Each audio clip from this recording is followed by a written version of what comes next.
Hello guys, welcome back. हाय।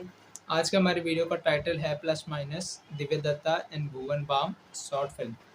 तो guys video start करते हैं उससे पहले अगर आपने मेरे चैनल को सब्सक्राइब नहीं किया तो नीचे सब्सक्राइब के बटन और बेल आइकन को प्रेस कर दीजिए जिससे कि अगर हम कोई भी न्यू वीडियो अपलोड करें तो उसका नोटिफिकेशन आपको मिल जाए। अगर वीडियो पसंद आए तो लाइक कीजिए, शेयर कीजिए, कमेंट कीजिए। So let's start. प्लेटफॉर्म क्रमांक 2 पर आ रही है। बगल में रख लीजिए, हो जाएगा बात। अच्छा मुझे लगता है पहुंच के फोन करना, लेकिन पहुंच के हाँ मैं ही ओवर रिएक्ट करती हूँ। देखो कोई बात समझ ही नहीं आती ना, मुझे कोई बात सुननी नहीं है। अपनी मम्मी को बोलो जाके सॉरी, ठीक है? प्लीज सॉरी सही करो। नहीं जी, लोड लेने की जरूरत नहीं है, मैंने आप ही आ जाना, बिल्कुल नहीं आना स्टेशन। मैं ना सिर्फ अपना सामान लेने आ रही हूँ, उसके बाद अगली ट्रेन से सीधा दिल्ली पापा जी के पास। अच्छा बोल, मैंने नहीं और बात करनी। Hang up.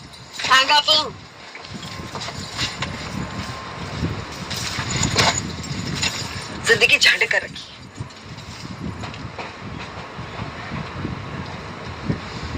क्या है?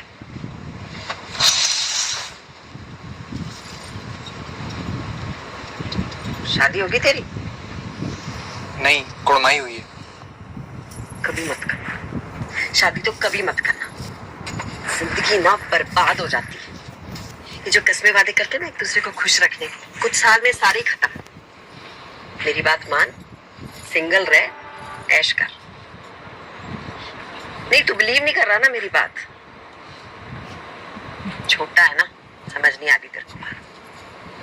क्या इस उम्र में ना हरभजन सिंह सब कुछ बड़ा प्यारा प्यारा लगता है। आप थोड़ी चाय पी लो जी। हाँ मैं पी लेती हूँ। भैया तुम पियो? आप तो सीधा मत। एक चाय देना। कितने की? 10 की। गरम है ना? गरम।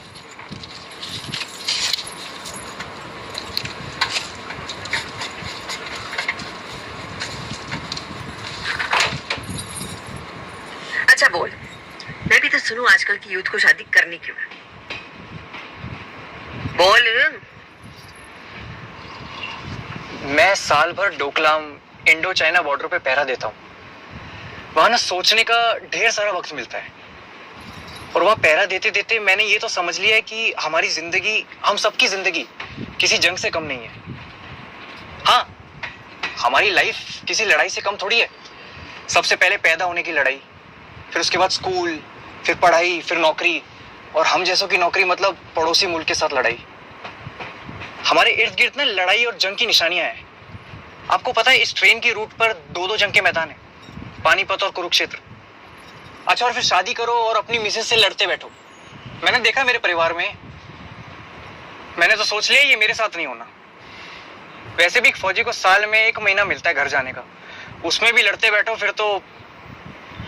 तेरा सही है, तेरी ना मम्मी अच्छी होगी, मेरी सास की तरह नहीं। तेरा ना ससुर बहुत पहले सुधार गए थे।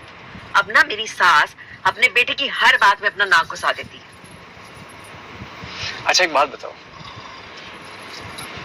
एक औरत है जो कि बेवा है और उसकी एक ही औलाद है, उसकी तो पूरी जिंदगी उस औलाद के आगे पीछे ही गुजरेगी ना। और जब वो औलाद अपना घर बसाएगा, शादी करेगा, तो फिर माँ को अकेलापन तो महसूस होगा ही ना। तो ना कराए ना शादी, बांध के रखे अपने कुमारे बेटे को अपने दुपट्टे से। ऊपर से दिल्ली चढ़वा दिया 8 महीने पहले। पता नहीं कौन से गांव में जाके रहना पड़ रहा है मुझे उनके साथ। मेरी ना लाइफ टोटल खराब हो गई है सच्ची। आपकी तो लव मैरिज थी। हाँ, लव अरेंज थी। जीत ने ना मुझे रिंकू की शादी पे पसंद किया, फिर तो जी फोन आने शुरू हो गए। मेरी सास तो पीछे ही पड़ गई थी पापा जी के कि हमें तो डिब्बी चाहिए। मैंने की पता कि बहू नहीं चाहिए, कठपुतली चाहिए, जिसे सब कह सके वैसे ही करे। मेरी लाइफ है, मैं अपने स्टाइल से जीऊंगी। आपको पता है ना, बंदे ज्यादातर अपनी माँ जैसी लड़कियों को पसंद करते हैं। नहीं मतलब कुछ लोग होते ही हैं प्लस माइनस। आपकी सास ने भी आपको इसलिए चुना होगा क्योंकि आप बिल्कुल उनकी तरह हो। उनको भरोसा होगा कि उनके बाद आप ही उनके घर का ख्याल रखोगे, उनके बेटे का ख्याल रखोगे, सबसे निभा कर चलोगे। गांव भी आपको इसलिए बुला लिया होगा ताकि आप उनके तौर तरीके समझो। चलिए आप उनकी कुछ एक माइनस बात बताइए, मैं उसमें से आपको कुछ प्लस ढूंढ के बताता हूँ। क्या रैपिड फायर? जो मर्जी बुला लो। मम्मी जी ना बड़ी अखड़ू है। वो स्वाभिमानी है, अधिकार जताती है, प्यार करती है, हर चीज पे तो कंट्रोल करती है। सतर्क है, कहीं कोई गलती ना हो जाए। आप भी तो वैसी हो ना, सतर्क, स्वाभिमानी, सबका ख्याल रखने वाली।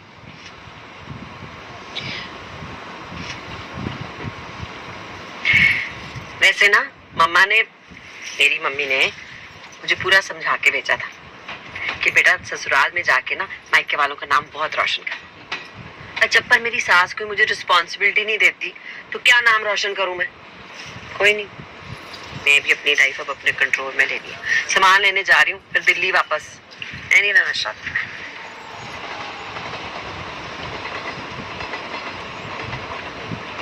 ओए तू क्या मुंह फुला के बैठा है? तू तो जा रहा है अपनी मंगेतर के पास। जा खुश रख उसको। आपको क्या लगता है सारी दुनिया परफेक्ट है और आप ही को प्रॉब्लम पति मिला है? निम्मी और मेरी भी झगड़े होते हैं, वो भी चिट्ठियों में। वहां यहाँ आपका फोन वो नहीं चलता, और गुस्से वाली चिट्ठी भेजते ही दोनों को उसके जवाब का इंतजार करना पड़ता है हफ्तों। पर अगली चिट्ठी आने तक गुस्सा भी शांत हो जाता है और प्यार भी डबल। मैं जब भी उससे गुस्सा होता हूं ना, एक लिस्ट बना लेता हूं, 5 प्लस की लिस्ट और 5 माइनस की लिस्ट। प्लस में तो उसकी कई अच्छी आदतें लिख देता हूं, 5 से ज्यादा, लेकिन माइनस ढूंढते ढूंढते घंटों बीत जाते हैं। आप भी जीत प्राजी वास्ते एक लिस्ट बना दो, फिर देखते हो कितने बुरे इंसान हैं। पूरी लिस्ट भर जानी है माइनस से। देखते हैं। चलिए अब यहीं सो जाइए, मैं ऊपर सो जाता हूँ।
सोए नहीं?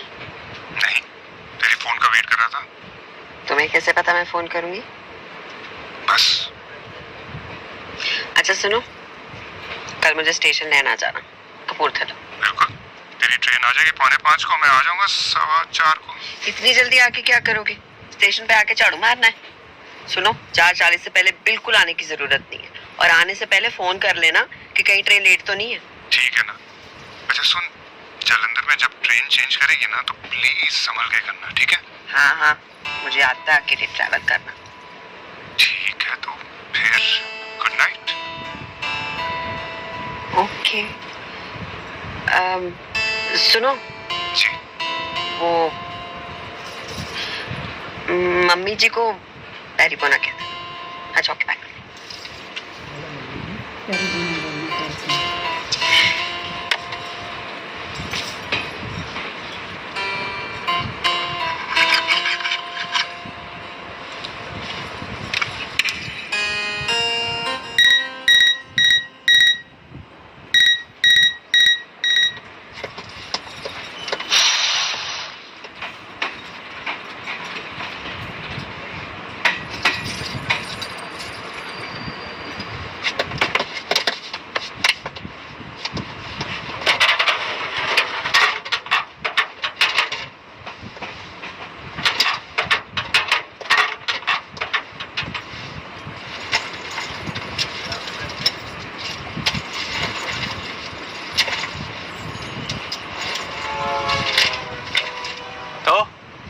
भर गई नोटबुक? तो पढ़ा क्या नहीं है? पता है, हम फौजियों की जिंदगी ना बस एक पल से दूसरे पल तक होती है। कब प्लस से माइनस हो जाए पता ही नहीं। हम तो ये भी नहीं जानते कि हम रिटायर होंगे या शहीद। तो हम जितना भी जीते हैं उसमें से हर एक पल से जिंदगी निचोड़ के जीते हैं। पर आप लोग तो सिविलियन हो, आप लोगों की लाइफ तो कितनी सेफ होती है। तो आपकी इतनी लंबी लाइफ में न जाने कितने ऐसे पल होते होंगे जिसमें से आप खुशियां और प्यार निचोड़ के जी सकते हो। अब तेरे को और निमी को ना बहुत सारी खुशियां और ढेर सारा प्यार। रब ने तो मेरे मंगन तो पहले ही मैंने बहुत खुश दे दिया था। सुन, तू कहाँ तक जा रहा है? कपूरथला। ले, मैं भी तो वहीं जा रही हूँ। सीट नंबर क्या है? टिकटें तो वो ले गए। चल कोई नहीं, स्टेशन उतर के मिलना, ठीक है? मैंने ना तेरा इंट्रो कराना है जीत से। देख ना लोग कैसे मिल जाते हैं ना। एक ट्रेन मेरी आगे पीछे हो जाती ना तो तूने मुझे कहाँ मिलना था? मैं भी हर साल लीव पे डिब्रूगढ़ एक्सप्रेस ही लेता हूँ, बस इसी साल वो रूट अलग पड़ गया। शायद आपसे मिलना लिखा था।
चलो, तुम्हें किसी से मिलाना है। किससे? उसी की वजह से तो फोन किया मैंने तुम्हें। अच्छा, फिर तो मिलना चाहिए। कौन है यार? फौजी है, उसका नजरिया देखोगे ना तो कमाल। ए ओए, सुनो, वो हरभजन सिंह कहाँ है? वही जिसका लगेज उठा के आप आए थे, सैल्यूट कर रहे थे जलंधर स्टेशन पे उतर के। आप बाबा जी की बात कर रहे हो क्या? बाबा जी? 22-23 साल का लड़का था, इसके जितना होगा। हाँ, पर बातें तो बाबा जी वाली कर रहा था। मैडम जी, वो 22-23 साल के थे तब निकल लिए। हाँ, आप किसी और से बात कर रही होंगी। क्या क्या कह रहे हो? ये देखो मेरी टिकट। सामने बैठा था बर्थ पे, मैंने उसका बैज भी पढ़ा है। ऐसा ही बैज था, तुम तो ऐसा हरभजन सिंह लिखा था उस पे। क्या बात है सर जी, सब ठीक तो है? हैं?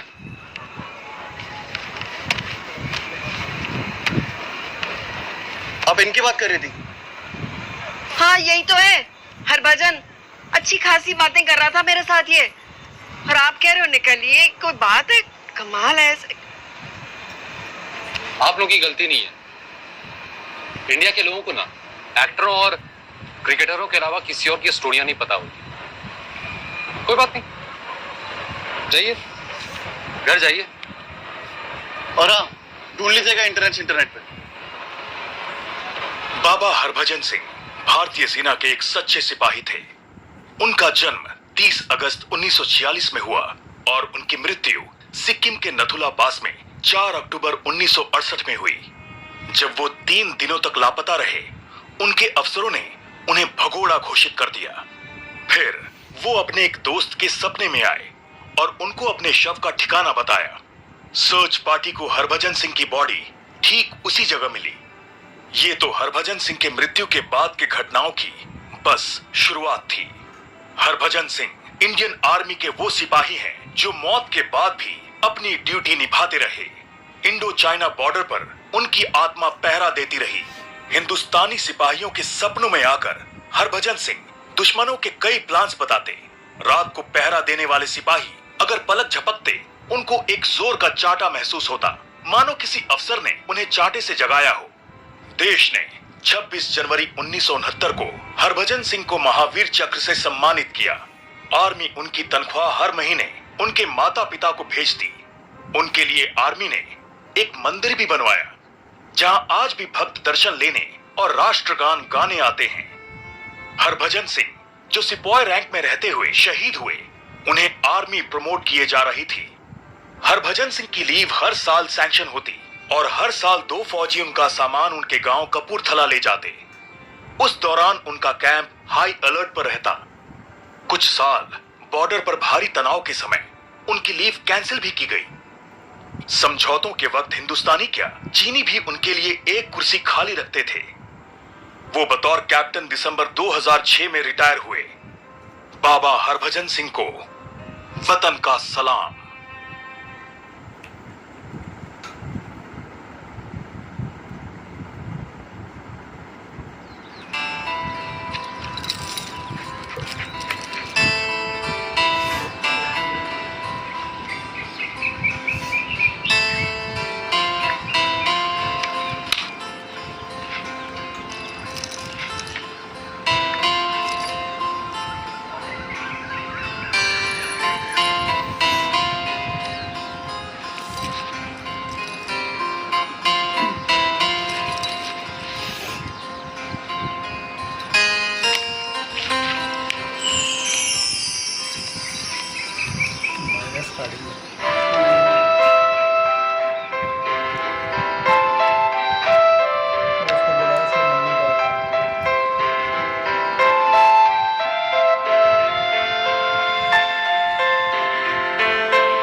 गाइज यहाँ पे वीडियो खत्म हो गई और जिस किसी ने भी हमें ये रिकमेंड की थी, हमें जीमेल पर रिकमेंड की थी, थैंक यू सो मच।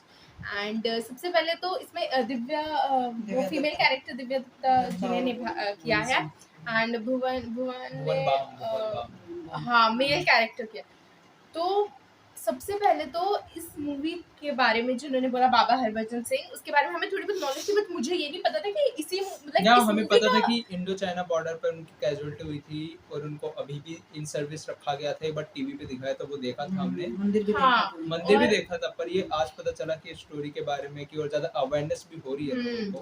और इस स्टोरी की जिन्होंने ये लिखा है, इस स्टोरी को अभी क्रेडेंशियल्स में था, बहुत ही अच्छी तरीके से लिखा है। जिस तरीके से वो ट्रेन ऐसे जा रही थी और फिर वो दिखाया, मतलब यह बहुत ही ज्यादा रिलेटेबल स्टोरी दिखाई थी, अच्छी तरीके से दिखाया गया था। और ये 3 साल पहले की है, हमने अभी तक नहीं देखी थी। एक्चुअली ये स्टोरी के बाबा हरभजन सिंह के बारे में हमें पता है, हमने न्यूज में देखा था। उसमें ये था कि वो सिक्किम में कौन सा पास था, नथुला पास में वो शहीद हो गए थे। नथुला पास से एक्चुअल में वो भी जाती है जो कैलाश सरोवर की तरफ जो जाती है ना, मानसरोवर की तरफ जो यात्रा, अमरनाथ यात्रा भी वहीं से जाती है। तो वो तो शहीद हो गए थे, इसका हमें नहीं पता था। और एक मंदिर भी है उनके नाम से जहाँ पे हिंदू मुस्लिम सिख ईसाई, पहली बात तो फौज में ऐसा वहाँ पे कुछ होता नेशनल नहीं एंथम गाते हैं, वहाँ पे बोला था। पहली बात तो फौज में ऐसा कुछ होता नहीं है, उधर हिंदू मुस्लिम सिख ईसाई सब लोग होते हैं। इसे इन्होंने बताया नहीं, शायद न्यूज में आया था कि वहाँ पे हिंदू प्रेयर करने भी आते हैं, मुस्लिम अपनी वो पढ़ने भी आते हैं नमाज, और नेशनल एंथम होती है उधर। तो एक बहुत अच्छी चीज है कि फौज में कम से कम ऐसा नहीं है, बल्कि कंट्री में कोई पॉलिटिशियन कुछ भी बोलता रहे, हिंदू मुस्लिम सिख ईसाई, उससे फर्क नहीं पड़ना चाहिए। एट लास्ट सब अपनी कंट्री के लिए हैं, फौज में सब बराबर है। और ये मेरे को बहुत जब मैंने न्यूज़ में सुना था, जो मुझे बहुत हैरानी हुई, वो ऐसा बोलते हैं कि जब कुछ हो जाता तो वो उन्हें ऐसा लगता है किसी ने चाटा मारा, वो उनको जगाते थे। इवन चाइनीज भी उनके लिए कुर्सी रखते थे मीटिंग में। और जब जैसे यूथ जैसे लाइक हाई अलर्ट पे जब उनकी छुट्टी उनको दी जाती, जब कैंप हाई अलर्ट पे रहता था, उनकी सैलरी छुट्टी कैंसिल भी करनी पड़ती थी, और उनकी सैलरी उनके माता पिता को पहुंचाते थे, जैसे उन्होंने बताया। और हर साल छुट्टी जब उनको जो प्रमोशन मिला था, जो जवान पोस्ट से सीधा ऑफिसर का कैप्टन से उनको रिटायर किया गया था, और छुट्टी जब जाते हैं तो उनका सामान, जैसे उनके गांव हर साल सामान पहुंचाया जाता है। हाँ, 2 जवान लेके जाते हैं साथ में। और ये चीज बहुत हैरानी लगी मुझे इस चीज में कि वो बोलते हैं कि उनका जब उनकी बॉडी नहीं मिली तो ऑफ कोर्स फौज में ऐसा होता है कि भगोड़ा साबित हो जाता है। उनकी तो इच्छा सपने में आके इच्छा शक्ति अलग ही थी कि वहाँ पे आज भी बोलते हैं कि उनकी प्रेजेंस फील होती है, डिवाइन प्रेजेंस जो आज भी महसूस की जाती है। और सपने में आकर के प्लान बताया। पहली बात तो उनकी बॉडी इधर है, ताकि फिर उनको पता भगोड़ा ना हो। और वो उन्होंने बोला चाइनीज प्लान, या वो हैरानी की बात चाइनीज है, वो जो उनकी जो सोल के बारे में जो कुछ बताया गया है, जैसे हमारे हिंदू मतलब वेदों में भी अर्थवेद में इसके बारे में जिक्र किया गया है। वैसे मतलब एक देशभक्ति होती है कि वो शहीद हो गए फिर भी अपनी कंट्री के लिए वो ऐसे कर रहे हैं। लेकिन तो ऐसे लाइक हमने तो सुना है शरीर जब आत्मा भगवान जी के पास चली जाती है, बट ये एक अलग से एक जज्बा होता है, एक अलग जज्बा था अपने देश के लिए कि आत्मा होने के बावजूद भी मतलब उन्होंने इतना हेल्प किया, इतना सब कुछ किया, मतलब अरे अपने देश के लिए, लाइक इन भारत जैसे देश के लिए। हीरो, जैसे इन जैसे हीरोज के बारे में लाइक अलग अलग इस तरीके से सॉन्ग निकलना, एक शॉर्ट फिल्म की तरह उनके बारे में बताना। मैं तो कहती हूँ पूरी मूवी बननी चाहिए, जैसे विक्रम बत्रा पे थी, ये और अभी हाँ। मेजर उन्नी उन्नी कृष्णन, कृष्णन, ऐसे एक कृष्णन। मूवी मतलब आनी चाहिए। मैं तो कहती हूँ धीरे धीरे करके हर जैसे एक सच्ची जहाँ घटना ताकि का पता चले, awareness- सभी का अवेयरनेस फैले जाए। True। या जैसे एक मूवी आई थी ना अक्षय कुमार की, कौन सी थी, अफगानिस्तान हाँ। केसरी, उनके बारे में हाँ, लाइक बताया गया केसरी, था कि हाँ, वहाँ पे हाँ, सोल्जर्स को जो अब तक हमें पता भी नहीं था क्या हुआ था, वो कम सोल्जर्स थे, 6 वो सोल्जर्स ज्यादा के बारे थे, में, हाँ। अफगानों के बीच में जो हाँ, वॉर हुआ था उसके बारे रियल में। घटना के ऊपर बननी चाहिए। और जैसे कि इन्होंने एक बहुत ही शॉर्ट स्टोरी में एक बहुत ही इंपॉर्टेंट चीज हाईलाइट की है कि हमारे देश में लोगों को जो शहीद हुए उनके बारे में नहीं पता होता, एक्टर्स, हीरोज, players। स्पोर्ट्स हाँ, प्लेयर्स। हाँ, हाँ, तो ये थिंकिंग हमें बदलनी चाहिए। लाइक हमने कह रहे कि आप लोग, अगर आप लोगों को पसंद है कोई पर्टिकुलर एक्टर आप करो, बट वो जो एक है ना कि हर एक इंसान के मन में अपने कंट्री के सोल्जर्स के लिए होना चाहिए, वो एक चीज होनी चाहिए। पॉजिटिव और नेगेटिव जो लिखने के प्लस लिए और उन्होंने माइनस बहुत प्लस और अच्छा माइनस, था। हाँ, वो अच्छा लगा काफी कि आदमी भले ही लड़ाई कर ले या झगड़ा कर ले, लेकिन जब नेगेटिव और पॉजिटिव जो सोचने लगता है तो ज्यादातर पॉजिटिव ही आदमी को याद आती है, नेगेटिव नहीं आता याद। अगर आएगी तो कोई 1 2 3 मुश्किल से अगर हमारी आएगी। लड़ाई होगी तो हम भी, आप लोग भी पॉजिटिव नेगेटिव लिखना। तो कुल मिला के बहुत अच्छी थी शॉर्ट फिल्म, एंड ऐसी और बनती रहनी चाहिए। और इस वीडियो के लिए इतना ही, आपसे अगली वीडियो में मिलते हैं, जब तक के लिए जय हिंद।